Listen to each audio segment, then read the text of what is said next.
Loué soit Jésus-Christ, ici Yannick pour Radio Regina.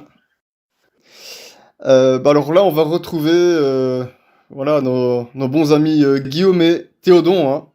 Alors bonsoir à vous deux. Bonsoir à tous les auditeurs. Salut à tous. Alors cette fois-ci, je sais pas trop ce qui nous a amené à choisir le thème dont on va parler ce soir. Peut-être que c'est la crise, peut-être parce qu'aussi, du coup, qu'on parle de reprise éventuelle, hein. Ça, on va voir comment ça peut se passer. Parce que bon, je pense que plusieurs scénarios sont évidemment possibles, hein. Le système, la situation actuelle est assez fragile. Voilà, je suppose qu'on va peut-être en toucher en mot aussi. Et on avait envie de revenir un petit peu sur la question de la technologie et l'approche que les catholiques en ont, et plus globalement, l'approche qu'en a, bien évidemment, la Sainte Église, je veux dire, de par la voix de ses papes, ses évêques, ses saints. Voilà. Comment aborde-t-on la question technologique dans la Sainte Église? Bon, je pense que ça tombe très bien parce qu'on est tous les trois, je pense, chacun avec notre approche, très passionnés par ce sujet. Je vais annoncer la couleur. Bon, aussi, de notre côté, la question elle est un peu tranchée. On n'est pas opposé à la technologie, hein. On n'est pas amiche, hein, comme dirait l'autre, hein, pour reprendre les termes du président de la République française actuelle. Mais évidemment, bon, avec certaines limites au niveau moral, et peut-être même, je suppose que Guillaume nous touchera aussi un petit mot par rapport à ça, au niveau eschatologique. Voilà. Mais avant de parler eschatologie, on va d'abord aborder un peu la question, le passé, et surtout le discours tenu par les pères de l'Église, les saints, et bien sûr des docteurs. Voilà, et ça, je pense que Théodon peut certainement nous lancer sur le sujet, hein. Donc voilà. Donc Théodon, hein, c'est parti, hein. Tout à fait, c'est un sujet très très vaste en fait, hein, parce que là, ça touche en fait à l'ensemble des rapports que l'homme entretient avec le milieu naturel et le rapport qu'il a avec Dieu aussi. C'est-à-dire comment faire en sorte que les dons que Dieu nous offre puissent servir à sa gloire et aider à notre salut. Et ça a été très c'est un leitmotiv de l'Église qui n'a pas cessé de le répéter au cours des âges. C'est-à-dire que Dieu, non seulement a suscité la créature, mais il la protège et la soutient. Et à travers notre action sur le milieu naturel, à travers nos découvertes techniques, notre science, eh bien, il faut voir la dose des effets de la grâce divine qui nous aident en fait à ressembler à Dieu et à nous édifier, quoi, en fait. C'est-à-dire que l'approche catholique, l'approche chrétienne, n'a jamais eu ce que nos contemporains nous accusent souvent, c'est-à-dire d'être des rétrogrades, des ennemis de la science, etc. Enfin, l'image classique que l'on a, c'est voilà, le chrétien, c'est celui qui a peur de raisonner, alors que c'est complètement faux. Simplement, il y a une nuance à faire, c'est que pour le chrétien, la science, la raison, le progrès technique n'est pas une fin en soi. Ce qui est la fin ultime de tout, c'est Dieu. Et la technologie, les moyens techniques et la science en général, ce sont des moyens. Ce ne sont pas une fin en soi. Et donc, du coup, c'est une approche différente de celle qu'il y a eu depuis la Révolution, on va dire. Certains disent que ça vient de Copernic, d'autres que ça vient de Descartes, de la modernité en général, qui, elle, va chercher à avoir un point de vue anthropotropique, c'est-à-dire tourné vers l'homme. Donc une science, c'est une technique tournée vers l'homme, tournée vers le bienfait social, et non plus qui sert à édifier l'homme, qui sert à corriger ses passions aussi, qui sert à améliorer moralement et aussi, oui, effectivement, physiquement, et à l'amélioration de l'homme en vue du bien commun et en vue de Dieu. Mais la modernité cherche en fait à améliorer l'homme pour qu'il puisse jouir de la nature sans fin externe, quoi. C'est un peu, en très gros gré, la vision chrétienne de la technologie qui a été confirmée par des papes. Là, je pense qu'il y a notamment une lettre encyclique très, très importante. Enfin, très très importante sur le sujet, qui est de Pie XII, en fait. C'est l'encyclique Miranda Proxus, qui traite du cinéma, de la radio et de la télévision, justement les nouveaux moyens techniques de l'époque, que Pie XII entendait mettre au service de la religion, et qui débute justement en rappelant que, là je vais le citer, les merveilleux progrès techniques dont se glorifie notre époque sont assurément les fruits du génie du travail de l'homme, mais ils sont d'abord des dons de Dieu, notre Créateur, de qui dérive toute œuvre bonne. Non seulement, en effet, il a suscité la créature, mais il la protège encore et la soutient. Quelques-unes de ces inventions servent à multiplier les forces et les ressources physiques de l'homme, d'autres à améliorer ses conditions de vie, d'autres encore, et celles-là concernent de plus près la vie de l'esprit, touchent les foules directement ou par l'expression artistique de l'image et du son, et leur offrent avec la plus grande facilité des informations, des idées et un enseignement qui nourrissent leur esprit, même durant les heures de détente et de repos. Et un peu plus loin, à peine furent-elles mises en œuvre que l'Église les reçut, donc ces nouveautés technologiques, que l'Église les reçut non seulement avec une joie particulière, mais aussi avec la prudence vigilante d'une mère, afin de protéger de tout péril ses fils engagés sur la voie du progrès. Et donc là, on voit bien, ce n'est pas la voie du progrès qui pose problème, c'est les dérives liées au péché originel, liées aux abus qui peuvent exister, c'est-à-dire que lorsque l'homme n'est pas vertueux, bien, il va évidemment se servir de son environnement à sa perte. Et ça, c'était déjà le cas, même lorsque la technologie était balbutiante, et ça l'est tout autant à notre époque. Simplement, peut-être qu'à notre époque, l'impact peut être beaucoup plus fort. On peut penser notamment à l'arme nucléaire, etc. Effectivement, il y a puissance plus grande de l'homme à l'heure actuelle qui peut d'autant plus s'en servir à lui nuire. Mais normalement, le progrès technologique sert l'homme, sert la société et ultimement sert Dieu. Alors, je trouve ton introduction, elle est vraiment impeccable, hein. Maintenant, avant d'étoffer un petit peu plus le sujet, hein, on a beaucoup de frères en chrétienté qui sont très méfiants à l'égard de tout ce qui se rapproche de la technologie. Et je pense, et vous avez certainement parlé, que par le passé, un passé lointain, en tout cas au début de la chrétienté notamment, il y a des saints, et même voilà, des pères de l'Église, qui avaient un discours qui n'avait pas l'air spécialement très pro-technologie. Donc c'est quelque chose qui date pas d'hier, il y a comme une petite opposition. Qu'est-ce qui se passe, Guillaume ? Alors oui, effectivement, c'est quelque chose dont on avait parlé avant, en amont de l'émission.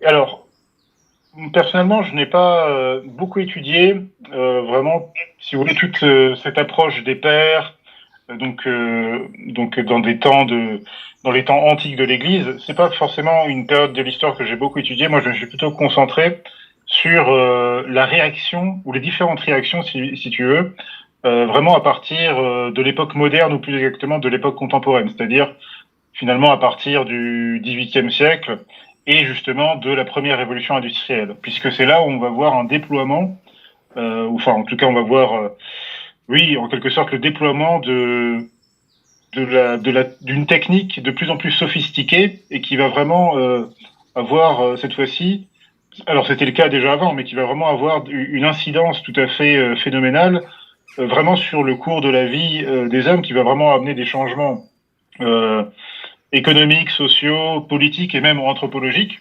Et ça, c'est des questions très intéressantes parce que l'Église, bien sûr, va tout de suite s'en apercevoir et s'en charger. Ça va être vraiment... Et tout ce que je dis là, on parle évidemment de tout ce qui est progrès technique, industrialisation et tout ce que ça implique donc en termes de changements sociaux. Et donc ça implique aussi un certain nombre de bouleversements dans la mentalité des gens, dans le surgissement de nouvelles oppositions ou de nouvelles opportunités économiques donc dans la société. Et donc c'est pour ça que on sait très bien que au 19e siècle, vous avez eu la montée, par exemple, de toute la menace socialiste, puis les communistes, etc. Vous avez eu, à côté de ça, donc toute la montée des libéraux et du capitalisme libéral. Et face à ça, eh bien, l'Église, elle s'est prononcée, alors notamment avec le pape Léon XIII, notamment avec l'encyclique Rerum Novarum, et tous ces textes-là ont été repris notamment par le pape Pie XI dans Vigilanti Cura. Alors tout à l'heure, Théodon évoquait donc Pie XII, et donc ça m'a fait penser à ce court passage que je vais citer, hein, cette encyclique de Pie XI, donc Vigilanti Cura, je cite, Pie XI nous dit « Il est nécessaire de faire en sorte que le progrès dans les arts, dans les sciences, dans les techniques et dans l'industrie, qui sont des dons de Dieu, soit ordonné à sa gloire, au salut des âmes, et servent à promouvoir l'extension du royaume de Dieu sur terre. » Fin de citation. Donc, c'est vraiment, là on est vraiment dans une formule tout à fait intégraliste, donc évidemment c'est formidable, ça nous plaît beaucoup. En même temps c'est le magistère, mais tout ça pour dire que, pour répondre à ta question, Yannick, effectivement, on peut penser aujourd'hui, et enfin on peut le constater parfois, qu'effectivement il y a parmi certains de nos amis catholiques traditionnels, une certaine méfiance vis-à-vis de la technologie. On parle bien sûr de la technologie telle qu'elle est aujourd'hui, donc fin du XXe siècle, début du XXIe siècle, avec une technologie bien sûr qui est encore plus sophistiquée, encore plus déployée que ce que la technologie pouvait être à l'époque de Pie XI ou de Pie XII. Même si à l'époque c'était déjà, il y avait déjà des effets considérables. Non seulement il y avait eu la première révolution industrielle, mais en plus de ça, il y avait eu tous ces nouveaux médias en fait, la radio, la télévision. Et là, effectivement, là où il faut comprendre, si vous voulez, l'inquiétude de nos amis catholiques, c'est cette fameuse question morale qui est vraiment aujourd'hui, alors qui peut être, qui n'échappe même d'ailleurs pas qu'aux seuls catholiques, c'est-à-dire que aujourd'hui on peut faire des exemples simples avec les réseaux sociaux, avec le média internet. Bon, on sait très bien que ça peut servir pour faire le bien, comme ça peut servir pour transmettre ou transmettre des mauvaises idées, des mauvaises choses. Donc, il y a ces deux types de réactions, finalement. Enfin, il y a cette réaction de méfiance, et parfois une méfiance qui peut être excessive, ou en tout cas un petit peu essentialiste. Alors, si tu permets, Oui, justement, pour expliquer aussi l'autre démarche. Moi, on est tous les trois trentenaires. Théodon, t'es trentenaire, je sais plus. 28, non, pas tout à fait. Donc voilà. D'accord, toi, je te prenais déjà pour un trentenaire. Voilà, ça nous rajeunit pas tout ça, hein. Bref. En tout cas, Théodon l'a certainement déjà ressenti tout ça, mais en tout cas, Guillaume et moi, c'est certain. La société, il y a 10 ans, c'est plus du tout évidemment la même, et à cette époque, c'était plus du tout la même société que la société encore 10 ans plus tôt. Évidemment, on a eu le temps de voir pas mal de technologies passer, hein. Donc, on a bien connu la transition téléphone fixe vers téléphone portable. On a connu l'avènement des appareils photo numériques, puis voilà, petit à petit, étape par étape, le déploiement d'Internet. Hein. Ça, Guillaume, tu y as assisté, tu as vu le bouleversement que ça a créé socialement. Et puis évidemment, Théodon a bien connu aussi l'arrivée des réseaux sociaux, etc., etc. À chaque nouvelle étape, et ça se voyait parce que on est depuis un moment dans l'église militante, nouvelle technologie, directement, premier réflexe. Enfin, moi, c'est ce que j'ai ressenti, je sais pas votre niveau, mais moi, à chaque fois, les gens autour de moi, c'est une invention du diable. Que ce soit GPS, que ce soit GSM, donc c'est-à-dire le téléphone portable, que ce soit n'importe quoi, c'est chaque fois il y a une grosse méfiance et c'est tout le temps les catholiques en dernier qui adoptent cette technologie petit à petit avec le temps, ils finissent par l'adopter. Chaque nouvelle invention. Alors moi, ma question, c'était à un moment donné, je me suis dit, mais est-ce que c'est normal? Et je parle pas des aspects moraux par rapport à la télévision, parce que la télévision, si on est contre, c'est pas pour le média en tant que tel, c'est pour le contenu qui est contrôlé par des ennemis de Dieu, par des impies. Donc ça, je suis opposé à la télévision pour ça. C'est parce que quand tu mets la télévision, c'est pas le support matériel qui est vraiment un souci, c'est évidemment les images qui y sont diffusées. Et voilà, c'est une fenêtre du diable dans notre salon, on est bien d'accord. Mais je me suis posé la question, moi, du coup, est-ce que ce discours est vraiment catholique et est-ce qu'il date d'hier? Et j'ai remarqué en fouillant, et c'était justement, Guillaume, c'est là que t'en parlais, tu parlais de l'époque moderne, on a l'avènement de la voiture et de bien d'autres inventions. Et là, j'ai remarqué, en faisant mes petites recherches, justement, qu'effectivement, il y avait eu chaque fois une grosse méfiance par rapport à cette technologie-là. Et ce qui fait que... Voilà. Justement, je voulais clôturer là-dessus rapidement. Justement, effectivement, moi j'ai observé, en tout cas en étudiant vraiment l'époque contemporaine, au niveau donc de toutes ces innovations technologiques. En fait, effectivement, notamment les innovations technologiques dans l'époque contemporaine, qui sont survenus finalement, enfin qui ont été déployés vraiment à l'époque de l'explosion des révolutions, du libéralisme et tout ce qu'on veut, du socialisme, mais on voit que ça crée des réactions, par exemple, et qui sont pas forcément, enfin qui ont rien à voir avec des catholiques ou pas. En fait, on voit à chaque fois des réactions, et notamment dans l'époque contemporaine, parce que ça a eu des incidences non seulement morales, mais aussi sociales et économiques. Par exemple, tout le mouvement qu'on appelle les fameux ludites. Donc c'est un mouvement qui était très fort c'était fin 18e, début 19e, quelque chose comme ça.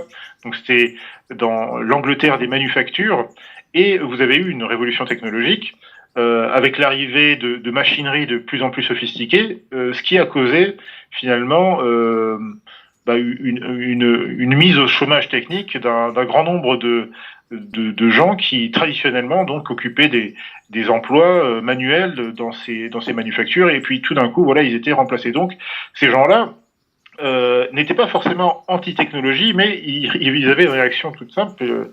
C'est un peu comme aujourd'hui. Enfin, Mais ça tout à fait. Ce qui est normal. Ce qui est normal. Ça a toujours été à toutes les époques. Il y a une transition qui fait qu'on passe d'un marché de l'emploi à un autre qui se renouvelle. Voilà, c'est complètement normal. Mais c'est le fait.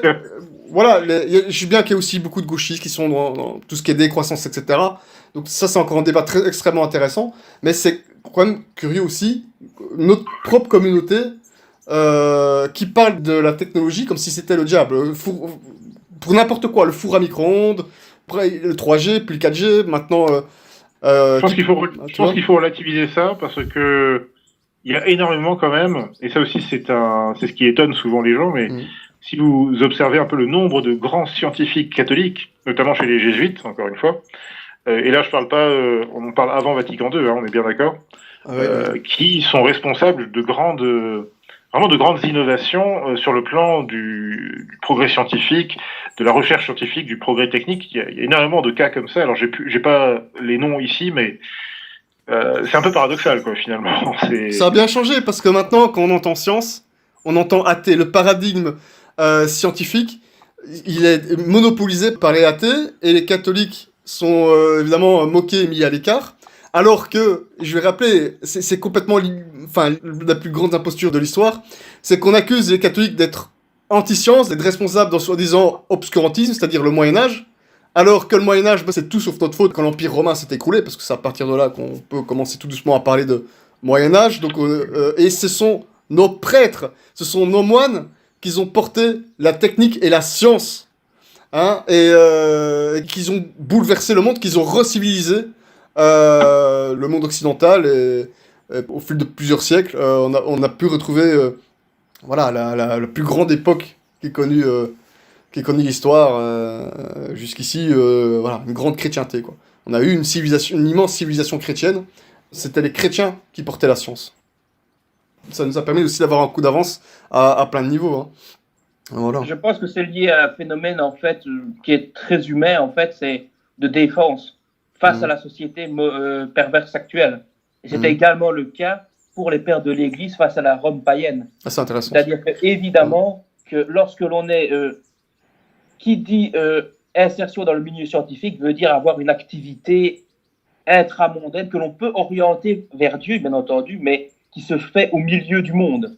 Et donc, évidemment, lorsque la société est corrompue, lorsque la société est décadente, dégénérée, tout ce que vous voulez, eh bien, le chrétien a un dilemme, c'est-à-dire, est-ce que je dois continuer dans cette voie-là au risque de me mettre en danger, parce que avec les contacts que j'ai qui ne sont pas chrétiens, par exemple, pour parler des pères de l'Église, les académies, etc., les lieux de science étaient tenus souvent par des sectes ou par des groupes religieux qui n'avaient rien de chrétien, comme les stoïciens, les néoplatoniciens, etc. Donc, il y avait un danger pour les âmes, en fait, à côtoyer ces gens-là.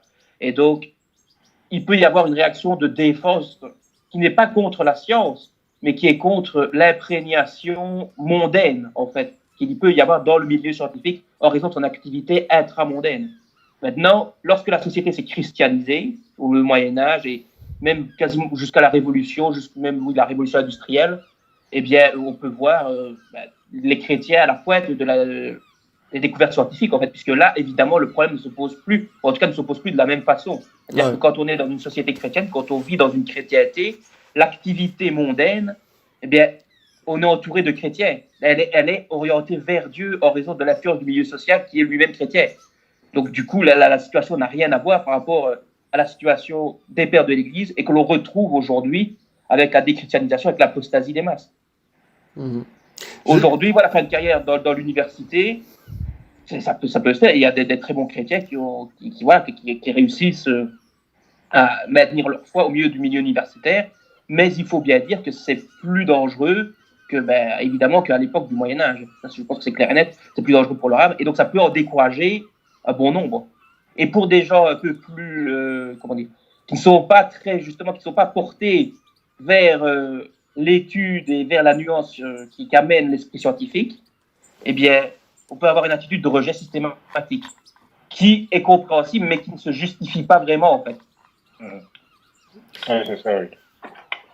Bon, j'ai lu le texte qui disait qu'on a eu Tertullien, Saint-Cyprien, Grégoire de Nysiance.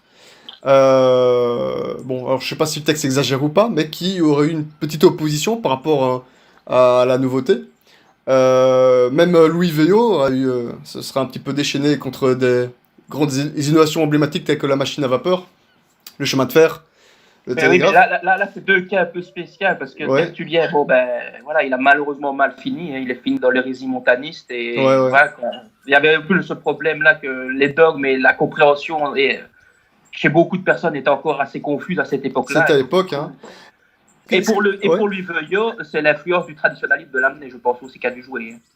Ah voilà, traditionnalisme, exactement. Ça, on va certainement en parler.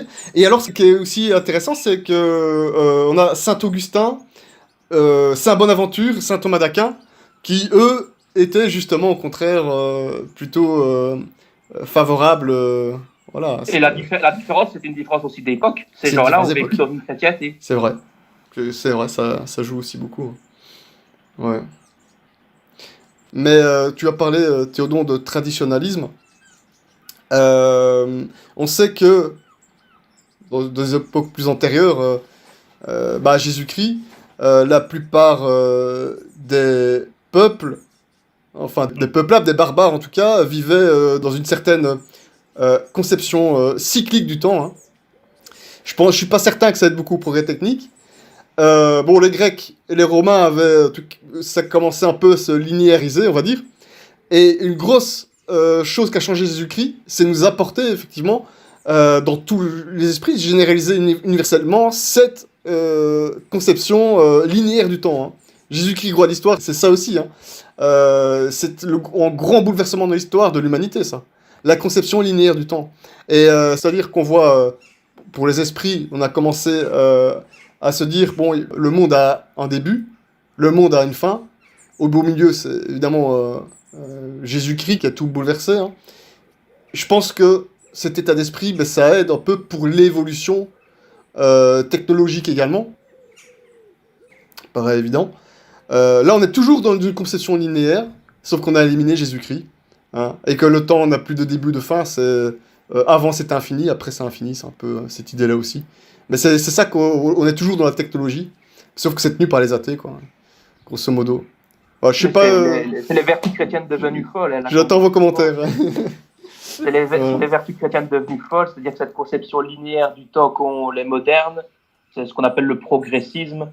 On constate que, évidemment, c'est une construction idéologique qui est une hérésie, en fait, parce que c'est déconnecté de Dieu. On peut voir aussi, il y a eu beaucoup d'études qui sont sorties là-dessus, l'influence de ce qu'on appelait la théologie séculière, la théologie de la mort de Dieu, dans la pensée progressiste. Et donc oui, c'est une hérésie, en fait. C'est issu de développement de penseurs hérétiques qui considèrent qu'il ne faut plus tenir compte de Dieu, mais qui conservent encore certains réflexes, là, comme tu l'évoquais, la conception linéaire du temps, contrairement aux païens cycliques. Mais bon, on voit bien que c'est une construction qui ne tient pas la route, puisque le progressisme aujourd'hui, c'est devenu même un terme de dérision du comique, parce que comme on voit à quel point, ce qu'on appelle les Social Justice Warriors, les SJW, qui se revendiquent du progressisme, on voit bien que c'est une société qui n'est pas viable, qui en fait vise à la destruction de toute espèce d'institution au nom de la liberté de faire ce qu'on veut. C'est le régressisme, c'est ça. Et donc le progrès, ce serait pour eux la possibilité de se réaliser comme on l'entend. Mais Ouais. évidemment, sans but précis. Donc voilà, c'est une course vers le néant, en fait. Ouais, non. Ah, voilà, pour eux, c'est... Le progrès, c'est le péché, en fait. C'est en gros, grosso modo. Hein. C'est ça. Hein. Ah, Enfin, ouais. Allô, Guillaume? Je crois que Guillaume voulait répondre, mais on l'a perdu. Guillaume? Allô? Allô? Allô? Tu m'entends au moins? Allô, Guillaume? On l'entend plus. Attends, je vais relancer. Fait...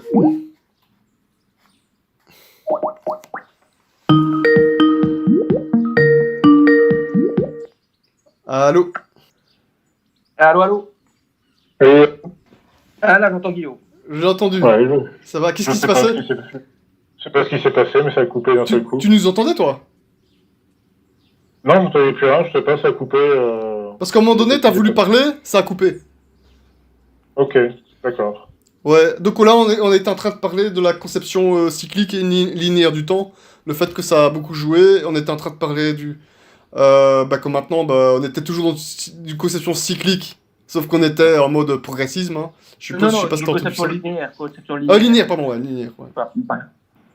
Vous parlez aussi de la dégénérescence, comme quoi c'était pas un progrès, en fait, c'était justement une régression. Quoi. Ça, c'était Voilà.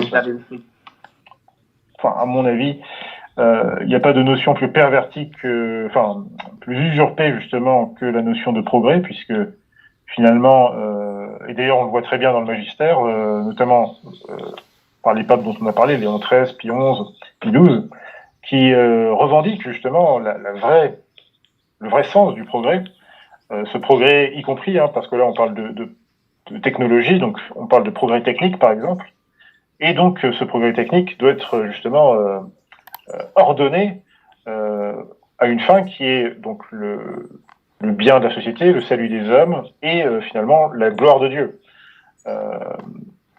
Or justement le progrès, soi-disant progrès actuel, c'est tout le contraire, c'est une régression, c'est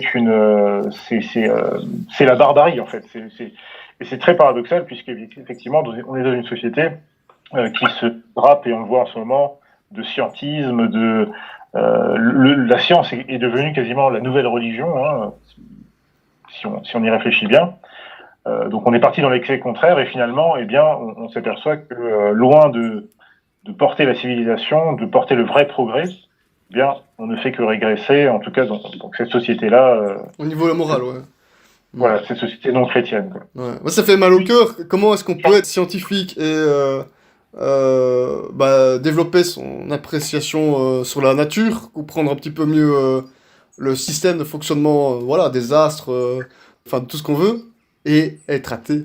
Moi, c'est une incompréhension totale, et c'est eux qui ont le monopole, en Occident en tout cas, de cette science. Et ils sont non seulement athées, mais bien souvent, alors bon, il y a deux écoles, mais l'école la plus renommée, c'est l'école existentialiste.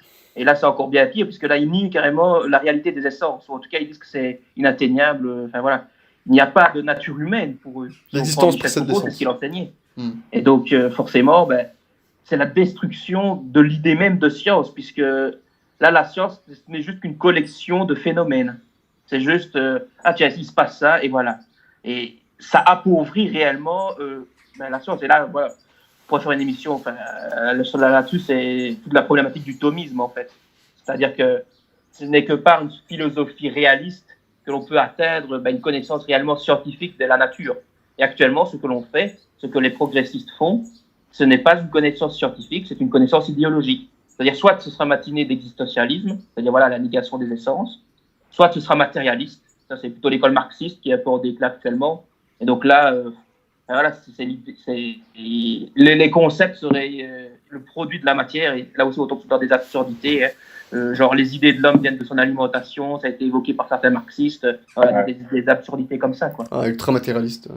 Oui, voilà. Totalement. Alors je vais poser une petite question. Il faut que je revienne un petit peu là-dessus. Est-ce que je vais peut-être poser la question à Guillaume.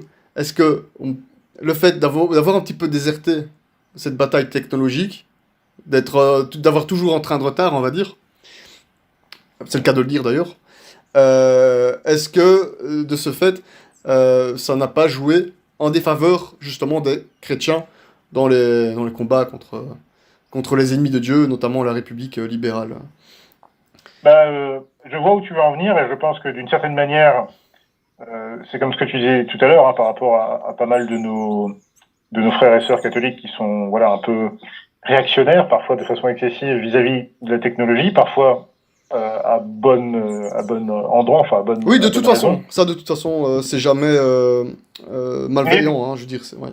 Oui, bien sûr, oui, on voit très bien, enfin, on se connaît, donc on sait très bien de quoi on parle. Voilà. Et puis ça dépasse même, d'ailleurs, le cadre des simples catholiques. Mais je pense que c'est pas tout à fait vrai dans la mesure où j'observe finalement justement tous les. Alors j'ai plus leur nom en tête parce que malheureusement j'ai pas eu le temps de tous les noter, mais tous ces brillants catholiques qui étaient parfois même des clercs et qui ont au 19e et au 20e siècle ont vraiment apporté des choses tout à fait étonnantes et vraiment qui ont été vraiment des comment on appelle ça, cutting edge, enfin qui ont été qui ont contribué, si vous voulez, à la technologie de pointe dans divers domaines, dans la science, dans la génétique, par exemple, dans plein de choses. Ce qui est une très bonne chose. Très bonne chose, hein. Voilà. Et même, je peux en citer un vite fait ici, c'est pour l'informatique, c'est le père Roberto Bussa, B-U-S-A, en italien, c'était un père jésuite, qui a rencontré Thomas G. Watson, c'était le fondateur d'IBM, et qui lui a éduqué, parce qu'il avait dans le projet d'éditer un index des œuvres thomistes, et donc c'est lui qui lui aura convaincu, donc le fondateur d'IBM, de non seulement que l'informatique ce ne soit pas simplement une affaire numérique, mais une affaire textuelle. C'est lui qui sera le père de l'hypertexte, en fait. Ah. Mais il y a plein d'affaires comme ça. Il y a même. Alors, j'avais publié ça sur Fide Catholica il y a quelques mois. Une sœur, voilà. Je crois que la première femme à recevoir un doctorat en informatique, c'était une sœur catholique. Et alors, on la voit poser, elle a une photo, donc c'est dans les années 60, elle est à côté des gros ordinateurs là, de l'époque. C'est des choses, même nous, ça nous surprend. Donc tout ça pour dire que, à mon avis, on n'a pas vraiment abandonné ce terrain, même quand on voit, par exemple, là plus sur le côté de l'action catholique, avec tout ce qui a été fait avec les ligues de la décence, contre toute cette mainmise, si tu veux, de certains lobbies, n'est-ce pas, immoraux à Hollywood. Eh bien, c'est l'Église catholique qui a quasiment fait jusqu'à Vatican II, c'est l'Église catholique qui vraiment... Ah, Hollywood, évidemment, c'est les Juifs qui étaient surtout dans la production, on va dire. Par contre, nous, on avait la loi... comment ça s'appelle déjà, la loi... Allez, pour la bonne pudeur dans le cinéma, là. Voilà, enfin, il y avait plein de... C'était pas seulement Hollywood, hein, il y avait aussi une ligue en Allemagne. Oui, bien sûr. Voilà, donc tout ça pour dire que, à mon avis, au XXe siècle, en tout cas avant Vatican II, bien sûr, on a occupé le terrain. Moi, je pense que le problème essentiel était plutôt différent. Bon, essentiellement, ce qui est l'apostasie, surtout avant tout l'apostasie, on va dire, du corps politique, anthropologique, si vous voulez, de la population, finalement, qui part un petit peu en vrille, qui n'a plus rien à faire de la religion. Puis finalement, après, en même temps, il y avait il y avait toutes les entreprises des ennemis de l'Église, les francs-maçons, les communistes, évidemment, qui ont donc jusqu'à Vatican II. Mais après Vatican II, là, la question se pose encore différemment parce qu'effectivement, Vatican II se déroule vraiment dans un moment tout à fait particulier. Ça se déroule. Alors, il y a cette révolution anti-morale, donc on appelle révolution troisième révolution sexuelle. Il y a c'est la révolution aussi sur le plan économique, ce qu'on appelle la révolution néolibérale. Et c'est aussi une période intéressante parce que c'est aussi, en tout cas, pas forcément les années 60, mais si vous voulez, toutes les années, on va dire les années 20 jusqu'aux les années 60-70, c'est ce qu'on appelle la deuxième révolution industrielle. Et là, c'est aussi intéressant parce que d'un côté, vous avez des initiatives, des nouvelles opportunités qui sont très intéressantes qui se mettent en place, mais vous avez aussi des réactions, je dirais catholiques et non catholiques, contre justement cette deuxième vague industrielle, enfin cette deuxième révolution industrielle. Ça va être notamment l'époque de ce qu'on appelle les technocritiques. Par exemple, Georges Bernanos a été l'un des premiers grands technocritiques, en tout cas il est considéré comme tel, et il a notamment justement une influence assez importante. En tout cas, moi, c'est ce que j'ai vécu à l'époque de la Manif pour tous, par exemple. Il y avait des gens de la Manif pour tous qui étaient très à fond dans tout ce qui est écologie, n'est-ce pas, intégrale. Donc là, on est plutôt chez les modernos. Bernanos a eu cette influence-là, mais vous avez eu aussi d'autres phénomènes tout à fait étranges. Par exemple, Jacques Ellul, qui était un anarchiste chrétien, c'était comme ça qu'il se définissait, mais qui faisait partie de cette génération de technocritiques. Et on peut penser aussi à Ted Kaczynski, donc le fameux Unabomber. Donc tout ça pour dire que finalement, moi je pense pas, pour répondre à ta question, qu'on a forcément lâché le terrain. Par contre, ce qui est intéressant... À notre époque en particulier, je pense qu'on est à ce niveau-là, on est à l'heure actuelle, on est nulle part maintenant. On est nulle part, et donc on ne fait que subir, tu vois ce que je veux dire? Maintenant c'est compliqué, même s'il y a des noms intéressants, alors qu'ils sont... Par exemple, il y a... Alors comment il s'appelle le fondateur là, de Mozilla, j'ai oublié son nom, c'est un Américain irlandais. Je pense pas que c'est un nom qui se retient facilement, enfin je sais plus non plus, mais ça c'est sûr, il y a du JavaScript d'ailleurs aussi, hein, donc c'est pas juste Mozilla. Mais donc ouais, c'est ça l'aspect très intéressant, mais je veux dire, c'est vrai qu'il y a l'aspect vraiment purement technique, et c'est vrai qu'on a beaucoup d'ingénieurs, Deo Gracias, grosse dédicace à ceux qui nous suivent d'ailleurs, mais c'est vrai qu'en termes médiatico-culturels, là, le terrain, il est complètement à l'ennemi.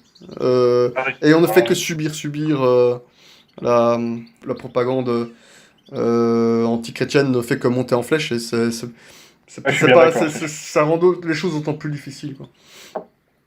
Je suis bien d'accord.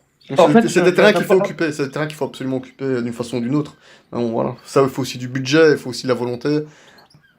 Voilà. Je pense en fait que pourquoi est-ce que les milieux chrétiens actuels peuvent être parfois un peu plus frileux vis-à-vis des innovations technologiques, c'est tout simplement en raison du fait que la société actuelle, les différents groupes qui composent la société actuellement perdent leur forme parce que justement ils ne sont plus chrétiens et ils ont tendance à la dégénérescence comme on l'avait déjà évoqué. On le voit bien, l'État perd de sa puissance morale, la nation, pour beaucoup ça ne veut plus rien dire. Là, on voit bien que la société, les différentes couches de la société sont en train de se déliter, la famille, etc. Et donc du coup, on cherche à se préserver, c'est normal. Et ce qui se passe aussi, c'est que l'homme, Guillaume avait évoqué le fait de la révolution anthropologique, mais c'est tout à fait ça. Et effectivement, on peut considérer que les différentes sociétés sont, en fait, ça c'était plusieurs sociologues qui l'avaient avancé, sont un peu comme l'instinct chez l'homme. Et c'est un peu l'instinct de l'homme par rapport à l'instinct d'animaux qui, eux, c'est automatique, ils sont chez eux. L'homme agit à travers des sociétés, contrairement aux animaux qui, eux, réagissent par instinct. Comme aujourd'hui les sociétés se délitent, eh bien, il y a une crainte, en partie justifiée, en partie exagérée, des milieux de nos frères chrétiens vis-à-vis des innovations technologiques. C'est-à-dire que, voilà, ça leur fait peur, et ça leur fait peur puisque justement, on ne voit plus la finalité positive là-dedans. Et dans cette réaction, on entend souvent des mots, oui, la société moderne, la modernité, etc. Donc, tu vois, des petits mots-clés. Et est-ce que cette réaction ne serait pas plutôt plus traditionnaliste au sens hérétique du terme, plutôt que chrétienne? Tu vois? Est-ce que c'est pas aussi une contamination du mauvais traditionnalisme? Il y a en partie de ça, oui, effectivement, oui. Oui, ça, on peut pas nier qu'il y a une espèce de fantasme par rapport à l'époque passée et cette envie de se projeter dans une époque où la société est encore chrétienne, ce qui est compréhensible jusqu'à un certain point, mais voilà, la nostalgie, c'est pas un bon sentiment en fait, puisque justement le chrétien, il doit être tourné vers la cité de Dieu. Et la cité de Dieu, elle n'est pas dans le passé, elle est vers l'avenir. Justement par rapport à la conception linéaire du temps que tu évoquais tout à l'heure. Et donc du coup, oui, effectivement, cette espèce de nostalgie par rapport aux années 60 ou par rapport à la monarchie française ou par rapport au Moyen-Âge ou que sais-je, c'est quelque chose de négatif en général, c'est culturellement négatif puisque ça nous empêche de nous réformer adéquatement et de pouvoir justement créer des structures sociales, des formes sociales, des sociétés actuelles positives. On se contente de rêver du passé, mais du coup, on ne vit plus le présent, ou en tout cas, on ne cherche plus à avoir une action positive, à former une société, comme je disais tout à l'heure, qui agit réellement sur le présent. On préfère se réfugier soit dans le virtuel, soit dans... quand je dis le virtuel, c'est dans le rêve. Soit dans des chimères, dans des idéologies, etc. C'est un peu le gros problème des milieux catholiques aujourd'hui. Et si je peux juste abonder dans le sens de Théodon, c'est vrai que finalement, je pense que certaines réactions technocritiques, voire technophobes, donc qu'on décrit, peuvent aussi se comprendre dans la mesure où finalement on peut dire que euh, la technologie, reflète en quelque sorte, si vous voulez, l'état, enfin, je ne sais pas si je m'exprime bien, mais reflète un peu aussi l'état de la société, l'état d'esprit de la société, notamment au niveau moral. Et c'est vrai que la technologie, peut-être du siècle dernier, alors elle était déjà très avancée, il y avait déjà, ok, d'accord, on va dire des relativistes, des darwiniens, des gens, voilà, des gens avec des idées abominables de toutes sortes, mais on était quand même encore pas arrivé au stade dans lequel nous sommes actuellement. On n'était pas forcément encore tout à fait dans ce monde que les papes, notamment Pie XI et Pie XII, ont appelé ce nouveau monde païen, dans lequel vous avez finalement une espèce de paganisme comme ça, tout à fait nouveau, qui n'a rien à voir avec l'ancien paganisme, mais avec des moyens technologiques tout à fait sophistiqués. Et donc, aujourd'hui, on s'aperçoit qu'au-delà des problèmes de réseaux sociaux que ça peut poser sur un pur point de vue, par exemple, moral, visuel, par exemple, mais il y a aussi d'autres questions qui se posent. Par exemple, c'était d'ailleurs un peu une critique, à mon avis, pertinente des technocritiques des années 60-70, c'était cette critique de la supermachine.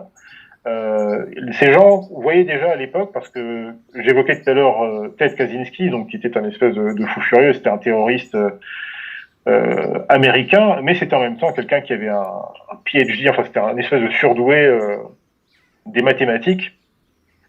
Et ces gens-là voyaient très bien dans les années 60 l'évolution, si vous voulez, de la technologie et l'évolution de l'état d'esprit des gens, de l'évolution des États, des relations géopolitiques, et on voit aujourd'hui que on a affaire, par exemple, à des énormes conglomérats, ce qu'on appelle des GAFA, par exemple, qui ont aujourd'hui un pouvoir quasiment équivalent à des États. Par exemple, on le voit avec l'élection présidentielle aux États-Unis actuellement. On voit un président finalement qui se bat publiquement contre des plateformes telles que Twitter, Facebook, Google un petit peu moins, mais on voit maintenant, et surtout, alors on le voit dans la période avec toutes ces histoires de Covid, et ce que ça amène, peu importe, je sais qu'on peut avoir des avis différents sur les mesures prises en place, mais en tout cas, on voit que les gens sont très inquiets par rapport, alors je vais pas tomber dans le truc du complot des puces et des machins, mais on voit que d'une façon générale, on s'avance quand même vers une société où la technologie prend de plus en plus de place, et même les impies le comprennent. La technologie prend de plus en plus de place, mais on n'a plus le contrôle vraiment sur cette technologie, parce que vous avez cette espèce de super machine, alors sans caricaturer la chose, parce qu'il y a toujours des gens derrière, il y a toujours des entrepreneurs, enfin des chefs d'entreprise, des ingénieurs qui sont là, qui font les choses. Pour l'instant. Pour l'instant, parce qu'on passe maintenant, et on passe depuis un certain nombre d'années maintenant, parce que l'intelligence artificielle, c'est pas quelque chose de nouveau, mais on passe à un niveau tout à fait supérieur maintenant, et ça se pose, et c'est pour ça qu'on parle actuellement de quatrième révolution industrielle, avec l'arrivée, par exemple, je lisais encore un article ce matin, je crois que c'était une étude du Forum économique mondial qui annonce que d'ici 2025, je ne sais plus quel pourcentage d'emplois vont être balayés. Ne vont pas disparaître en fait, mais c'est-à-dire que les travailleurs, les gens qui occupent ces emplois actuellement seront remplacés par des robots, par des algorithmes, par des programmes d'intelligence artificielle, exactement comme ce qui est arrivé au fameux Ludit anglais. Oui, mais c'est ça. Enfin, ce type de petite révolution sur le marché du travail, c'est reproduit à plusieurs reprises, et donc bon, ça ouvre la porte à de nouveaux travaux aussi. Maintenant, la question c'est, est-ce qu'il y aura vraiment cette porte à des nouveaux types de métiers, quoi? C'est la question, parce que c'est vrai franchement, l'intelligence artificielle, elle envahit tout, elle remplace tout. Voilà. Même moi, j'y croyais pas par rapport à mon propre métier à moi. je me demandais comment elle aurait pu remplacer. Et j'ai vu une vidéo très intéressante. Enfin, Guillaume, tu veux peut-être nous en toucher un mot, hein, parce que c'est toi qui me l'as envoyé d'ailleurs, de ce dont est capable l'intelligence artificielle, jusqu'où ça va. Et encore, ce n'est que le début. Si tu peux peut-être nous en toucher un mot. Oui, rapidement. Alors, il s'agit de l'algorithme. Alors, c'est le GPT-3, je crois, ou 5, GPT-3. GPT-3 maintenant. C'est ça. Donc, c'est l'un des algorithmes les plus avancés. Alors, je sais pas s'il est open source, mais en tout cas... Il est open source, c'est OpenAI, qui a été inauguré par Elon Musk en personne, hein, lui derrière tout, hein, lui. Hein. Oui, pour l'instant, tout à fait, oui. Voilà. Évidemment, dans tous les bons coups. Donc ça, c'est une bonne chose. Mais... Enfin, je veux dire, c'est une bonne chose en tout cas qu'il soit open source. Hein. Bien sûr, au moins on peut regarder un peu ce qui se passe dedans. Mais ce qui est, c'est l'un des algorithmes les plus poussés actuellement. Il est capable vraiment d'interagir de façon, de résoudre, si vous voulez, des problèmes et d'approcher, si vous voulez, une simulation. Il est capable d'émuler de façon assez stupéfiante des tâches qui normalement sont plutôt attribuées à l'intelligence humaine. Par exemple, rédiger des articles de presse ou des sans livres, aucune aide. Ou des romans, même des essais philosophiques. J'ai vu. Des essais philosophiques, des poèmes, des thèses, des choses, ce qui pose même des problèmes, enfin des questions par rapport à l'avenir finalement de l'éducation. Finalement, est-ce qu'il serait utile prochainement de passer des années d'études pour avoir un diplôme, alors que finalement, on a eu des intelligences artificielles qui sont capables de résoudre tous ces problèmes pour nous. C'est bluffant. Donc ça pose plein de questions. Et ça, ce n'est qu'un aspect des choses, parce que on parlait de la dimension morale, mais là, on dépasse même la chose. On atteint même une dimension spirituelle dans la mesure où, et anthropologique bien sûr, hein, dans la mesure où, quid de l'intelligence de l'homme, quid du contrôle finalement et de notre responsabilité morale sur plein d'événements, du monde, hein, du monde réel. Puisque maintenant, si on pousse plus loin toutes ces histoires d'intelligence artificielle, il y a aussi d'autres choses tout à fait préoccupantes. On pourra peut-être en parler après, si c'est par rapport à la Neuralink et tout ça, on peut en parler après, si ça te dérange pas. Alors, il y a Neuralink, je parlais plutôt de tout ce qui est le développement de la robotique, et notamment de la robotique anthropomorphique.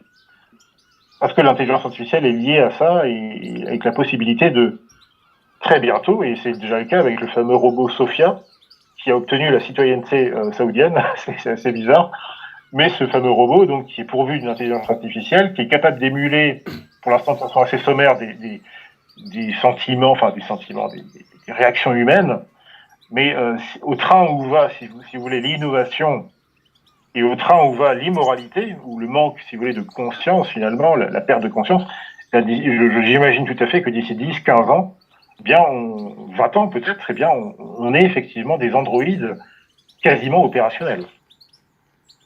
Ouais. Exactement. Alors, je vais donner aussi d'autres petits exemples, hein, des vraiment bluffants. Hein. Alors, ce sont des versions alpha, c'est même pas bêta, c'est pas des trucs auxquels pour l'instant le public a vraiment accès. Donc c'est des gens qui font leurs choses dans leur coin, peut-être des chercheurs universitaires, je sais pas exactement d'où ces personnes travaillent. Mais donc, un gars tape en texte dans un champ, dans un champ de formulaire, il tape simplement, je sais pas, moi j'invente, je dis n'importe quoi parce que je sais plus exactement ce qu'ils avaient montré comme démo, mais l'idée est là, c'est, je sais pas moi, une pomme sur une table de jardin en plastique, un soir de nuit d'automne, je sais pas, et boum, enter, et l'image qu'il imagine se charge. Donc Et l'intelligence fabrique visuellement les mots qu'il tape. C'est incroyable. Il y a aussi le phénomène du deepfake, ça c'est qui va véritablement. Ça c'est dangereux ça.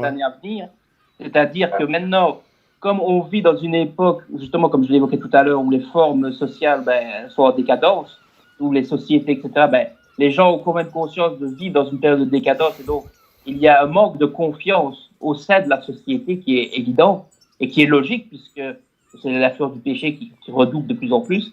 Et donc, avec l'apparition des futurs deepfakes, et donc de ce que tu évoquais justement, qu'on peut créer, que l'intelligence artificielle est capable d'approcher l'intelligence humaine, au moins sur certains aspects, d'imiter la réalité, et bien du coup, ça va poser une grave crise au sein des intelligences. Ça, c'est Qui vont effrayant. vous faire confiance et à quelles sources sont fiables, puisque tout pourra être falsifié bientôt. Ah bah oui, puisque l'intelligence artificielle peut aussi produire ses propres fake news, évidemment. Hein, ça, c'est Voilà. un truc. Je vais vous montrer un petit truc, une petite démo vraiment intéressante. Je vais vous jouer un petit morceau, vite fait, et je vous pose une petite question après.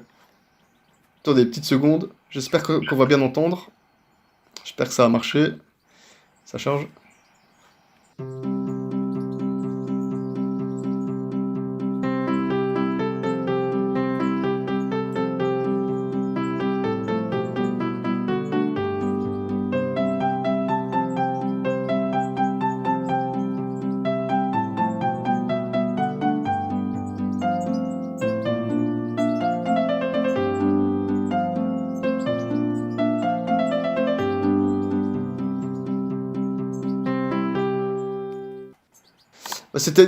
C'était une petite musique inventée par l'intelligence artificielle et c'est vraiment très bluffant. Hein. J'ai testé, j'ai appuyé sur un bouton, j'ai mis je veux tel style de musique et tout ça, tout ce que vous voulez. J'ai juste choisi deux instruments, j'ai pris piano et harpe. J'ai appuyé sur Enter et il m'a généré un truc aléatoire. C'est bluffant. C'est de la musique, n'importe quoi, mais c'était vraiment bien fait quoi. C'est incroyable. C'est incroyable. Je peux vous envoyer le lien si vous voulez. Mais voilà. Je sais pas qui veut reprendre la main. On pourrait parler longtemps de cette histoire d'intelligence artificielle. On pourrait parler aussi, alors Théodon a parlé justement des deepfakes. Justement, l'algorithme GPT-3 est capable, par exemple, de générer des visages, enfin des photographies d'humains, des visages humains en fait. Oui, c'est ça. Oui, qui n'existent pas. À volonté comme ça. Ouais. Il y a un site pour ça. Pas. Des gens qui n'existent pas, mais qui voilà, pourraient être n'importe qui.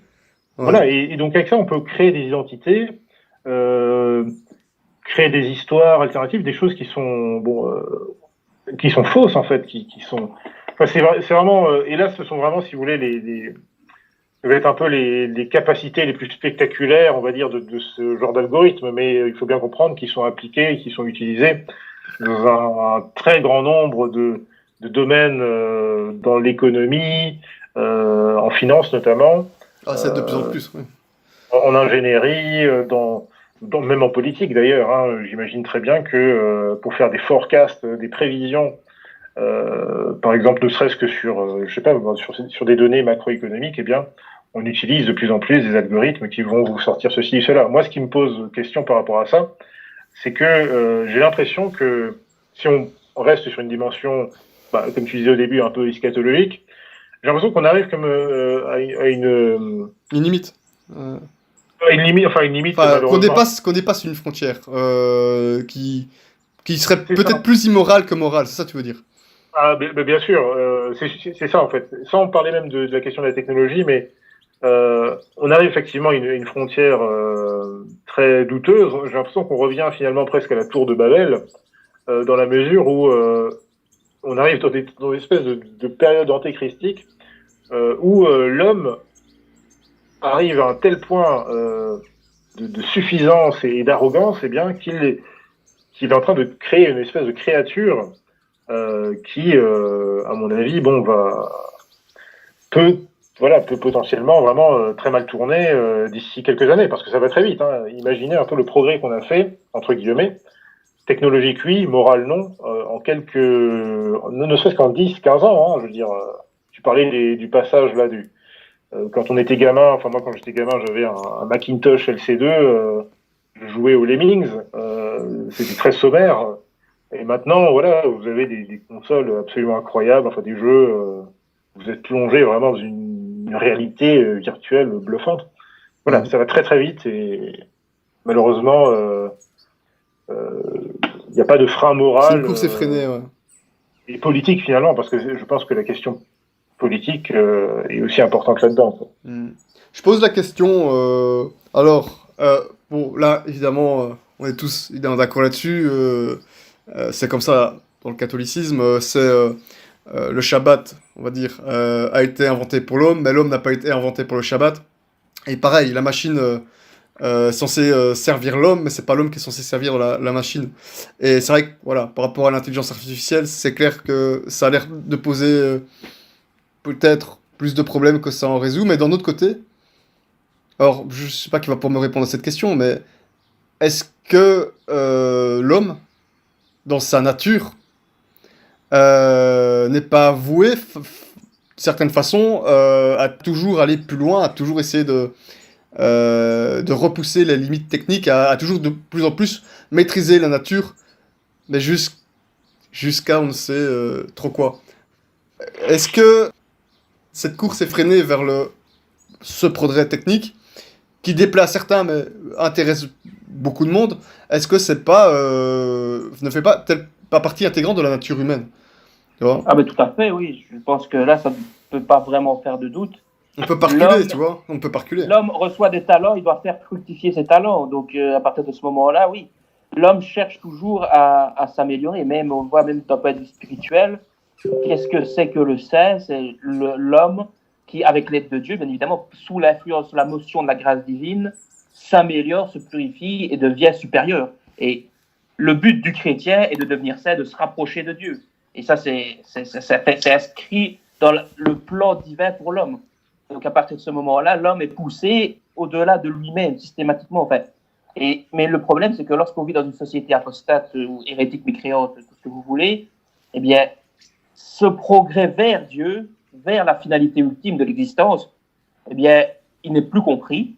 Et du coup, il est porté vers des idoles. On retrouve un peu l'idolâtrie vis-à-vis de tout ce qu'on peut appeler le transhumanisme, etc. Cette idée que la nature humaine doit être dépassée, l'idée de singularité technologique aussi, comme quoi la technologie va prendre la place de l'être humain dans l'histoire du monde. Évidemment, tout ça, ça relève de l'idolâtrie, de l'hérésie. Et du coup, oui, même ces tendances-là mauvaises correspondent en fait, c'est un peu, oui, comme je disais tout à l'heure, les vertus chrétiennes devenues folles, c'est-à-dire Mal ordonné, quoi. le besoin d'absolu dans l'homme. Ouais. Et qui là n'est pas comblé par Dieu, mais par la technique, c'est un peu l'idolâtrie de la technologie, en fait, cette déviation-là. Moi, c'est tout ça, on va certainement en parler aussi avec Guillaume. C'est moi cette marche en avant, hein, j'en ai déjà parlé un petit moment, évoqué quelques fois la question dans d'autres émissions, mais quand on regarde un peu vers quoi on va, au-delà de la question morale, évidemment, il y a le fait, en tout cas Google l'a très bien compris, c'est qu'il envisage la technologie comme un cerveau gigantesque, parce que notre cerveau c'est aussi un réseau neuronal, et tout cet ensemble technologique couvrant toute la planète, il le voit vraiment comme un cerveau gigantesque, quoi, avec sa mémoire vive, sa mémoire morte, donc ses souvenirs et sa façon de se localiser, voilà, de réfléchir de façon toujours plus performante. On a déjà parlé une fois avec Guillaume dans l'émission sur la Kabbale, mais on a parlé de l'écrivain Bernard Weber. Et je l'ai vu à un moment donné dans une émission. On sait qu'il est très ésotérique, hein, lui. J'avais vu dans un extrait d'émission où il disait que maintenant l'homme communique beaucoup mieux grâce à Internet. Et il dit, mais là ce n'est que le début. Ce n'est que le début. On va aller vers une communication qui sera 100%, qui n'aura plus la moindre opacité, quelque chose comme ça, quoi, qui sera complètement fluide. Et mais bon, lui c'est bon. Moi je comprenais bien le sous-entendu, quoi. On dirait qu'on marche absolument vers cette noosphère. Vous voyez ce que je veux dire? La noosphère de Terre de Chardin. C'est-à-dire lui qui imaginait, voilà, bon, avant, on a la pierre qui n'a pas de conscience, ou en très peu de conscience. Puis on a la conscience qui continue à évoluer, qu'on passe du minéral au végétal, puis du végétal à l'animal, qui a beaucoup plus de conscience, puis de l'animal à l'être humain, encore plus de conscience, et là, la fusion de tous les êtres humains, c'est-à-dire le point oméga, le cerveau gigantesque, et là ce sera le retour de Jésus-Christ. C'est son idée, hein, très appréciée par les antipapes. Moi je sais pas du tout ce que ça peut donner, ce que ça va donner, à quoi ça peut ressembler visuellement. J'ai pas la moindre idée de vers quoi on va exactement. Mais on voit des bribes de choses qui paraissent assez curieuses, notamment le Neuralink de Elon Musk. Hein, ça, je suppose que Guillaume comptait aussi un petit peu en parler. Et Neuralink, donc c'est une puce qu'on branche au cerveau, je sais pas si on peut, en implant en tout cas, voilà, un implant, et bon, qui permet d'interagir avec son environnement. Ça lie pas la pensée, hein, parce que beaucoup disent déjà ça. Non, ça lie pas la pensée, ça fonctionne avec des signaux du cerveau. En se concentrant bien, on peut faire bouger des objets, on peut faire bouger des curseurs de souris, etc., etc. Écouter de la musique dans le cerveau, hein, parce que avec les prothèses qu'on met sous les oreilles actuellement, elles sont encore plus performantes que l'oreille elle-même. Hein. Là, on peut carrément entendre les ultrasons. Donc ça va de plus en plus loin. On va arriver vraiment au cerveau humain, quoi. Fusionner le neurone avec le silicium, quoi. Non. C'est le projet de. Bon, c'est un peu le projet transhumaniste. C'est ça. Et il y a vraiment des gens qui sont très actifs. Hein. Il y a des chaînes YouTube de transhumanistes, de turbo-futuristes, enfin des gens qui sont vraiment à fond là-dedans. Alors, bon, j'ai encore oublié son nom là, mais il y a par exemple une personne, je crois que c'est un milliardaire, enfin c'est une espèce de milliardaire, un grand mania en fait, qui est un transsexuel parce qu'il se prétend être une femme, mais qui lui dirige une grande corporation vraiment, alors pas aussi puissante que toutes les entreprises d'Elon Musk, mais quand même qui est très influent justement dans le domaine de la biotechnologie, de ces choses-là, et qui pousse vraiment cet agenda vraiment de cette idée de dépasser comme ça notre simple état de créature limité justement par nos contingences naturelles. Et donc finalement c'est très intéressant parce que finalement donc tu parlais de la nosphère, Pierre de Chardin, bon, on peut lui reconnaître qu'il a été assez visionnaire sur ce point-là, mais peut-être pas tant que ça parce que on se rend compte que tout ce scientisme soi-disant, hein, donc qui serait donc l'expression ou même voir la religion finalement de cette société progressiste et impie. Finalement, on voit que ce scientisme il mène à une forme de, comme ont très bien démontré les papes, à une forme de néopaganisme. C'est d'ailleurs pour ça que on voit ce sont des courants qui existent. Hein, il y a des courants techno-païens, donc ce sont des espèces de petites sectes comme ça qui se créent leur déité ou alors qui pensent que telle déité, par exemple, ça va être un programme informatique. Voilà, ils vont considérer que c'est une déesse ou un dieu ou je ne sais quoi.